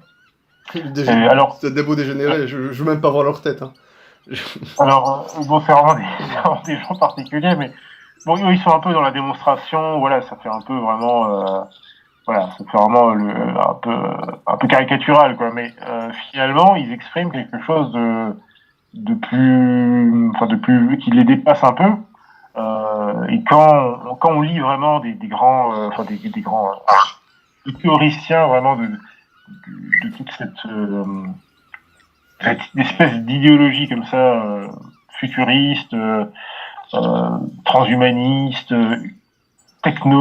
comment dire, technocratiste, je sais pas comment vraiment mettre un nom là-dessus, mais on voit vraiment qu'ils sont animés vraiment par une spiritualité quelque part et qu'ils cherchent vraiment, ils pensent pouvoir vraiment dépasser la nature humaine. Et finalement, tu parlais de la nosphère, de cet internet finalement. L'humanité est devenue un internet, c'est-à-dire que vous avez cette espèce c'est-à-dire que maintenant on n'est plus seulement dans l'internet, et même plus dans le dark web ou dans le deep web, c'est vraiment un énorme réseau mondial de données qui pose un gros problème. Enfin, j'en ai un peu parlé tout à l'heure avec tous ces conglomérats qui contrôlent toutes ces données à plus ou moins grande échelle. Et il y a pas mal de gens qui sont à fond dans ces idées-là, qui finalement considèrent que cette espèce de super machine, eh bien, elle est omnisciente. Et finalement, c'est un blasphème quelque part. Enfin, c'est une façon de remplacer Dieu parce que qui est omniscient, c'est Dieu. Et on voit que même dans les réactions face à ce phénomène, on voit beaucoup de gens qui n'ont pas une réaction saine, alors qu'ils sont pas catholiques déjà, mais qui n'ont pas une réaction saine puisque ils vont, se laisser un petit peu comme ça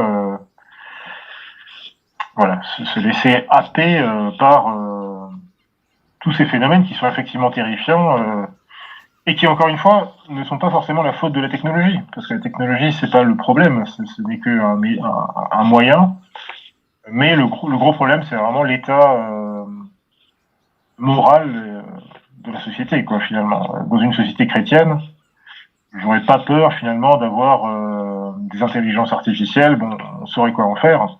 Des robots, on sait quoi en faire aussi. Et On sait où les envoyer. c'est clair. Pour supporter les croisades.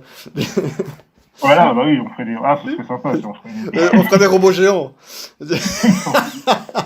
Avec des Transformers, Exactement, ouais, bien sûr. On ferait des ça. Crusaders. Mais bon, voilà, malheureusement, on n'est pas dans ce... Et pourtant, il y a des États qui... par exemple, l'État sioniste... Je sais que ce serait ça d'office, parce que je sais bien qu'ils sont à la pointe. Ils sont vraiment à la pointe. Ils sont à la pointe de la technologie, notamment en termes de renseignement, enfin de big data, tout ça, mais aussi de renseignement militaire et de haute technologie militaire. Ils sont très à la pointe. Ouais, je sais bien, ouais, c'est ça. Ce qui n'est pas notre cas. Ouais, loin de là, ouais. Moi, il y a un truc, quand même, franchement, entre nous, voilà, le sujet de l'émission, c'est cette course effrénée dans la technologie. Bah là, fatalement, on parle de croissance, puisque pour sortir un peu de la crise qu'on connaît actuellement, bah, il faudra une reprise, donc un retour à la croissance. Maintenant, d'un autre côté, voilà, c'est vers ça qu'on a l'impression d'aller, évidemment. Bon, on sait pas trop à quoi ça va ressembler, évidemment, on connaît pas l'avenir. D'un autre côté, les bases économiques sont de plus en plus fragiles. Ce qu'on connaît actuellement avec le coronavirus, quelque chose de 1000 fois plus grave, c'est évidemment un effondrement économique, voilà, qui est pas impossible, que ce soit une crise inflationniste ou plus grave encore, une crise déflationniste. Et ça déjà, ça peut arriver. Même à court terme, on sait pas, du jour au lendemain, tout peut arriver, hein, on vient de le voir avec le Covid. À côté de ça, on a la future crise qui arrivera un jour ou l'autre.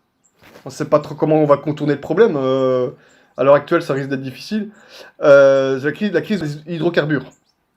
C'est-à-dire que l'énergie fossile, ça fait depuis quelques générations seulement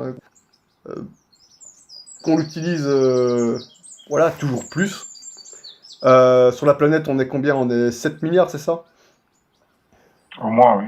Je crois qu'on doit être quelque chose comme 7 milliards. On est de plus en plus.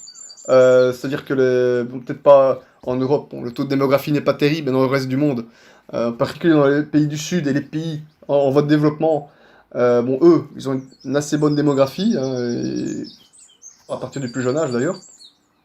Sont tous en demande d'hydrocarbures de leur côté aussi, donc ça se développe. L'économie en a besoin, les États en ont besoin. Voilà, pour des raisons géostratégiques. Donc, à un moment donné, sauf que c'est toute cette énergie fossile, qui est l'énergie la plus consommée dans le monde, elle est pas infinie, elle est finie. Donc, elle peut pas durer éternellement. À un moment donné, ça va s'arrêter. Donc, les conséquences qu'on va avoir, ça va être autre chose que ce qu'on connaît maintenant avec le corona. Là, ça va vraiment ça va exploser de partout. Si on sait pas faire une transition convenable. La question aussi, alors ça, on n'en parle pas pour l'instant, mais donc je parle au niveau sanitaire, hein, donc les bactéries qui sont de plus en plus résistantes aux antibiotiques. Les antibiotiques ne leur font plus rien, de plus en plus. Donc à un moment donné, ça va être le carnage. Et puis voilà, après il y a la question du réchauffement climatique. Bon, je sais bien qu'il y a beaucoup de climato-sceptiques qui nous écoutent certainement, mais bon, ça risque d'être une donnée aussi qui pourrait faire beaucoup de bouleversements. Donc on a au moins un minimum. Voilà, déjà ici j'ai énuméré 4 gros facteurs qui pourraient complètement changer la donne et participer à un important effondrement. Donc là, on parle bien de décroissance à ce moment-là, fatalement. Et donc ça veut dire que d'un côté, donc tu parlais de transhumanisme, Guillaume, voilà, un certain type de néopaganisme. Bah, de l'autre côté aussi, c'est la voie néopaganisme. C'est la voie, retour à la conception cyclique du temps. Parce que les décroissantistes sont très C'est aussi voilà, très lié à une certaine, voilà, du retour à l'état naturel, etc. Enfin, tu vois de quoi je parle, évidemment. Donc, dans tous les cas, qu'on aille dans un sens ou dans l'autre, on est piégé. On est piégé. Mais bon, voilà. Je sais pas, la grande mode dernièrement, c'est la transition énergétique, la Ouais. relance verte. Mais par exemple, pour le cas un banal, des voitures électriques, ce qui est très intéressant comme Ouais. Je technologie, sais bien tout. Ouais, ouais, ouais, ouais. Ouais. c'est intéressant. Le problème, c'est que c'est aussi une technologie qui, pour l'instant, est relativement. Enfin, je parle au niveau des batteries, notamment. Euh, alors, ils font des progrès, mais ça reste quand même des choses extrêmement lourdes à produire, chères à produire, et qui polluent énormément. En fait, Et c'est cher à tellement paradoxal. entretenir. Et... Ouais, non, mais en fait, l'énergie verte n'existe pas. Ça n'existe Ouais, pas. bien sûr, Il y a y a toujours pas un sacrifice à faire. Toujours un sacrifice Il n'y a quelque pas part à faire. d'énergie, il y a pas d'énergie, il y a pas d'énergie renouvelable ou quoi. En fait, c'est une énergie qui est, je sais plus qu'ils appellent ça thermodynamique, c'est-à-dire que oui, tu peux la régénérer d'une façon ou d'une autre, mais à un moment donné, elle s'épuise, quoi. T'as l'énergie géothermique qui est intéressante et surtout, le plus intéressant, le plus facile peut-être à mettre en place d'énergie facilement renouvelable, ce serait tout ce qui est hydroélectrique. Voilà. Les pays qui ont des fleuves avec un bon débit, là c'est très intéressant. Voilà. Mais bon, à part ça, je veux dire, voilà, les éoliennes par exemple, parce qu'on en parlait tout à l'heure, c'est évidemment, c'est connu, c'est juste en marché d'hypocrite. Ça peut être intéressant hein, pour certains aspects, mais c'est pas rentable. C'est pas plus rentable que ça. Et puis, fatalement, comme je dis, il n'y a pas d'énergie verte. Maintenant, moi, à la limite, je veux bien qu'il y ait un peu d'éolien pour soutenir une énergie beaucoup plus rentable et intéressante, c'est-à-dire le nucléaire. Voilà. Je veux dire, c'est une forme énergétique qu'on pourra encore disposer pendant assez longtemps. Et en attendant de peut-être un jour trouver mieux, mais voilà. Mais c'est aussi, d'un autre côté, c'est la plus avantageuse, elle est beaucoup moins coûteuse, très rentable, elle offre beaucoup de jus électrique, énormément, surtout par rapport à l'avenir où on va vers le tout électrique, effectivement, notamment à commencer par les voitures. Ça va aller de plus en plus. Donc ça, c'est très intéressant. Bon, maintenant, l'uranium non plus, il n'est pas infini, mais bon, je suis pas certain qu'il durera moins longtemps que les énergies fossiles pour 7 milliards beaucoup plus d'ailleurs, hein, de gens sur la planète, puisqu'on va continuer à se multiplier jusqu'à un jour où ça s'effondrera. En effondrement, ça s'est déjà produit dans l'histoire. Voilà, ce sera pas la première fois. On l'a déjà vécu. Je parle de la chute de l'Empire romain.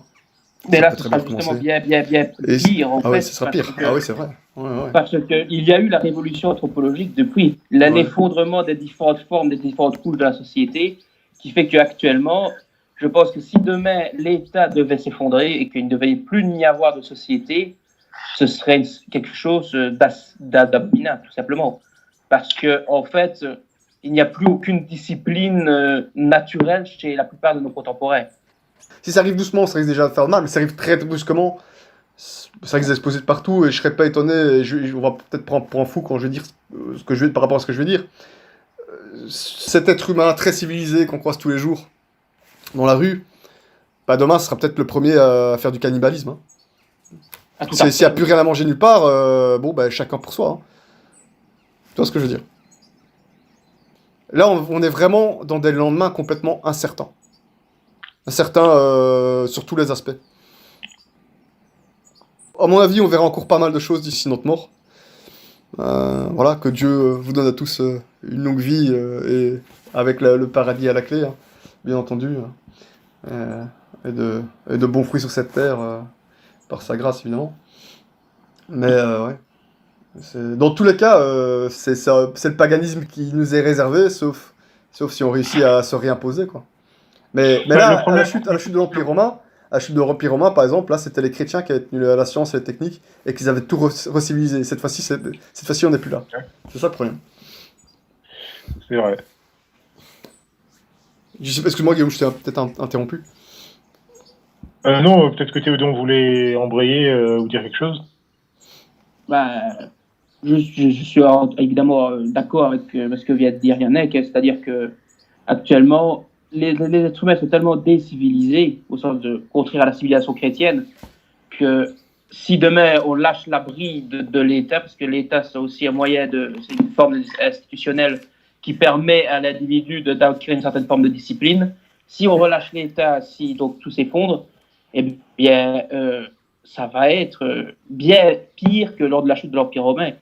Là, tu évoquais le cas du cannibalisme. Ouais, je pense aussi. Je pense que toutes les perversions vont s'exploser. Et d'ailleurs, on peut déjà en avoir un aperçu. Bon, ça renvoie à une ancienne émission qu'on a pu faire sur les libertariens, puisque eux, ils se préparent justement à ce genre de choses, à un genre d'une société un peu post-apocalyptique. C'est un peu leur rêve là-bas, en tout cas chez les radicaux d'entre eux. Et donc voilà, on s'organiserait chacun de son côté, et on voit bien que chez ces gens-là, il y a déjà des gens qui prônent la légalisation de la pédophilie, des abominations absolument invraisemblables.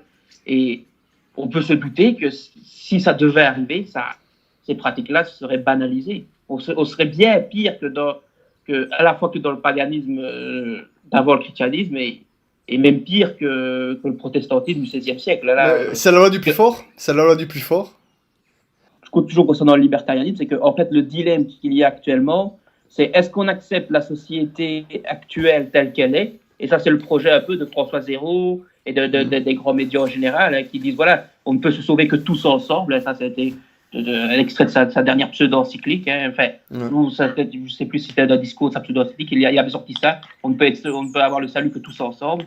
Et donc, ça renvoie un peu à cette conception-là inspirée de Teilhard de Chardin, là, que tu avais évoqué tout à l'heure, quoi, du monde interconnecté et tous unis. Et ça renvoie à panothéisme, ça renvoie à des hérésies, et c'est évidemment contraire à la religion. Ou alors, ce sera le chacun pour soi, et même pas Dieu pour tous, là, puisque c'est chacun pour soi et chacun fait ce qu'il veut. Donc c'est un monde abominable des deux côtés, en fait, qui risque d'arriver s'il n'y a pas de rechristianisation.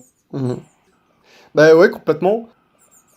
Maintenant, par rapport à la loi du plus fort, par rapport à cette loi de la jungle, quand il y aura plus d'énergie fossile, parce que c'est la première énergie de basique qui est généralisée partout, c'est la plus utilisée par n'importe où dans le monde.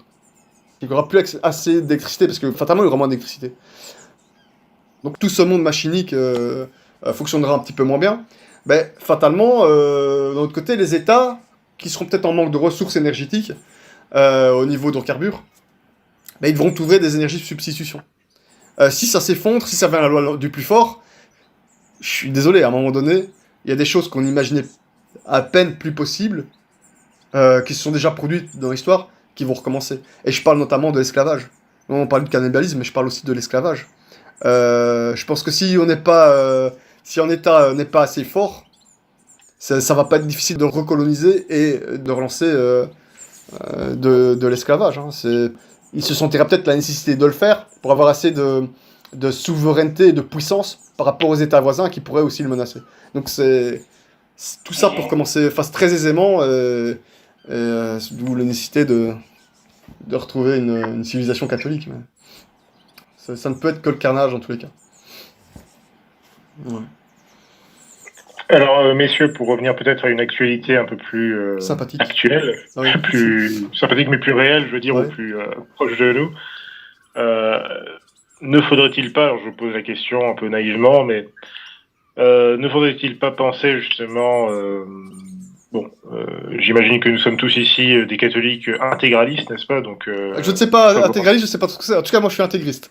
Intégraliste, ce que je sais pas trop, je sais bien que c'est Portugal et tout ça. C'est une autre manière de le dire, c'est-à-dire que nous sommes pour le règne social de notre Seigneur Jésus-Christ, et pour son imposition dans la société, d'une façon légale bien sûr, mais en tout cas prompte, si Dieu veut. Et je me pose la question, quel rôle peuvent jouer les nouvelles technologies, la technologie en général, dans cette optique-là? C'est une question que je me pose souvent.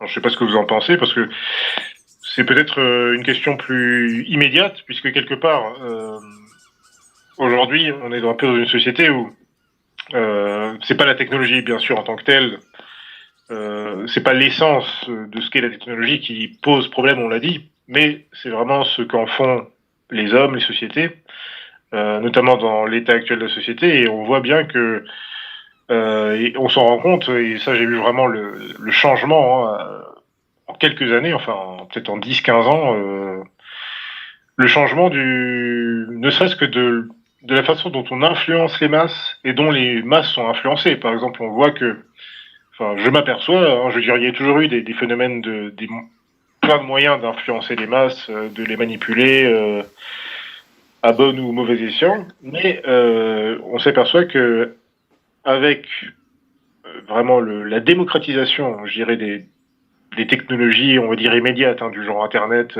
les smartphones, les trucs comme ça, bon, d'un certain côté, bon, on en a bénéficié parce que on peut accéder à des documents qui ont été beaucoup plus difficiles d'accéder avant, par exemple des documents catholiques. Dieu gracias. On peut connecter avec des catholiques de l'autre bout du monde, des gens qui sont en Afrique, qui sont en Inde, qui sont en Chine, je ne sais pas où. Dieu gracias aussi. C'est ce qui est formidable, ce qui est vraiment magnifique. Dieu merci. Mais dans le même temps, effectivement, comme cet outil est décentralisé, et ça c'est le problème justement du contrôle, hein, du contrôle moral, je dirais, de la technologie, eh bien, voilà, c'est un média aussi qui nous dessert, qui sert les intérêts de nos ennemis, et ce qui fait que finalement, eh ben, notre combat parfois est noyé un petit peu dans le flot justement et on le voit même dans le débat politique, hein, je veux dire, on voit aujourd'hui que vous avez des influenceuses qui sont plus influentes que parfois le Premier ministre. Et donc ça rend vraiment, ça redistribue quelque part, j'ai envie de dire, le combat politique pour le catholique, j'ai l'impression. Je sais pas ce que vous en pensez. Oui, tout à fait, oui. Ça fait un peu penser, oui, dans les années 20-30, il y avait ce qu'on avait appelé la révolution managériale, c'est-à-dire que contrairement aux sociétés classiques, sociétés traditionnelles, enfin traditionnelles dans le sens des précédentes, où il y avait la nécessité de la survie et où les sociétés étaient naturellement hiérarchisées, et bien avec le développement technique, on est arrivé à une société horizontale, en fait, dans les années 1920-1930, et avec des managers qui sont supposés gérer de façon adéquate un ensemble d'égos. Ça a été développé par toute une série de sociologues, Burnham et quelques autres. Et du coup, où ça avait provoqué donc, un bouleversement qui a aussi indirectement contribué à la révolution de Vatican II, puisqu'on a vu par la suite que ben, voilà, cette idée de tous égaux, ben, on allait retrouver ça dans l'idée du peuple de Dieu, qui allait influencer la théologie conciliaire. Et aujourd'hui, avec Internet, etc., effectivement, on retrouve un peu ce phénomène, mais au niveau de l'information, où tout peut être égaux, en fait.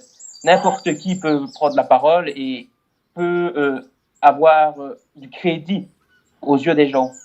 Et ça va provoquer évidemment un gros problème, puisque il y a des gens qui évidemment ne devraient pas parler, puisque soit ils ne sont pas formés pour ce qu'ils prétendent instruire, soit ben, ils sont, le plus souvent c'est ça, sont des gens immoraux, impies et qui sont dans l'erreur, donc du coup ben, ils devraient se taire. Et ben, voilà, donc dans tous les cas, ça produit de la confusion.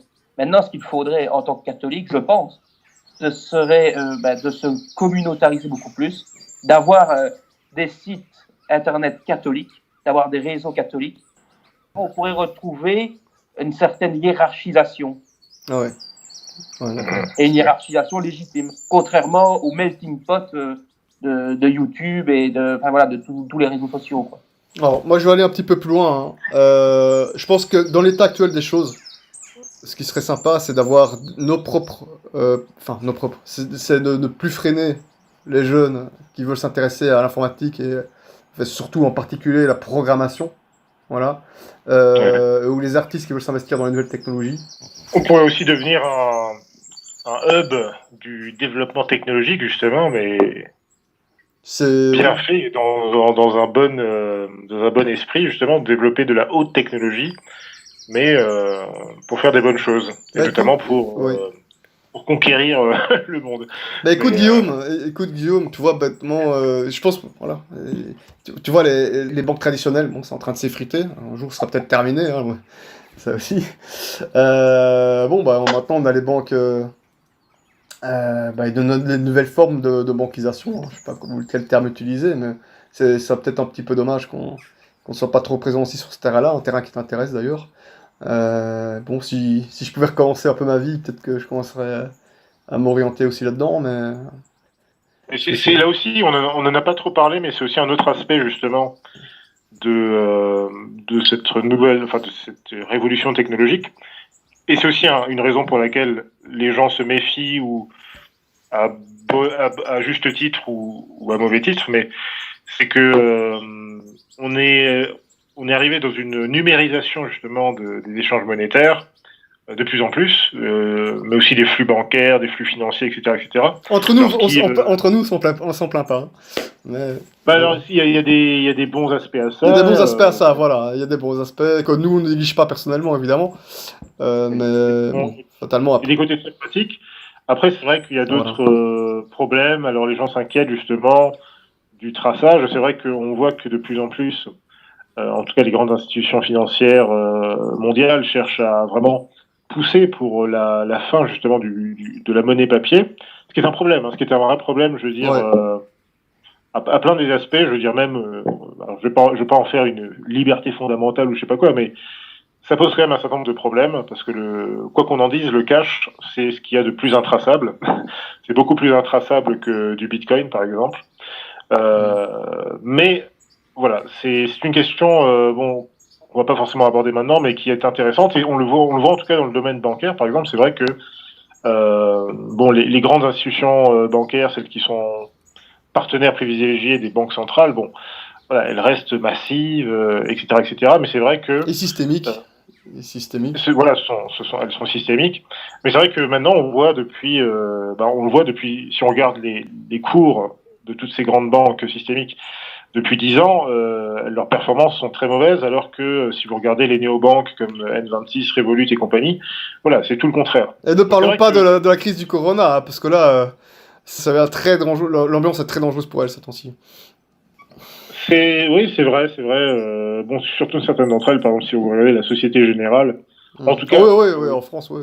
Du cours, c'est assez spectaculaire. Mais tout ça pour dire, c'est vrai que le domaine bancaire est une grande opportunité d'un point de vue technologique. Donc, moi, vraiment, je conseillerais à des jeunes catholiques, par exemple, de s'intéresser à ce domaine-là. Surtout ceux qui savent programmer. Complètement, tout à fait, mais 1000% d'accord, 1000%. Voilà. Tout à fait. Ce sont des domaines très importants pour l'avenir et pour tout de suite, en fait, parce que bon, ça devrait paraître évident, quoi. Oui. Oui, il y a plein de choses à faire. Et, avec la technologie, notamment, on a plein de moyens de. Parce que c'est ça aussi, finalement. C'est ce que, pour revenir au texte de Pie XI ou de Pie XII qu'on a lu tout à l'heure, c'est voilà, utiliser la technologie donc pour la plus grande gloire de Dieu, et aussi pour finalement, comment dire, c'est aussi un vecteur pour la société chrétienne, bon, qui aujourd'hui n'a plus d'état formel, mais qui est toujours là, en termes d'individus, le clergé et compagnie. Voilà, il y a des opportunités qui s'offrent à nous à ce niveau-là. Certes, le combat continue à tous les niveaux, complètement d'accord. Ça, c'est sûr. Théodon, et justement, la technologie actuelle est un moyen de ce combat. C'est un allié, en fait. Il faut arrêter avec l'esprit qu'on a dénoncé depuis le début, cet esprit de considérer la technologie avec méfiance. Il faut la maîtriser, il faut se discipliner, et il faut pouvoir s'en servir à son meilleur potentiel. Parce que les chrétiens ascendants, j'ai envie de dire, entre guillemets, c'est-à-dire ceux qui ont véritablement fait avancer la chrétienté et les sciences, ont toujours fait, en fait. Voilà. Complètement. Voilà, magnifique. Je sais pas si vous avez encore des choses à dire tous les deux.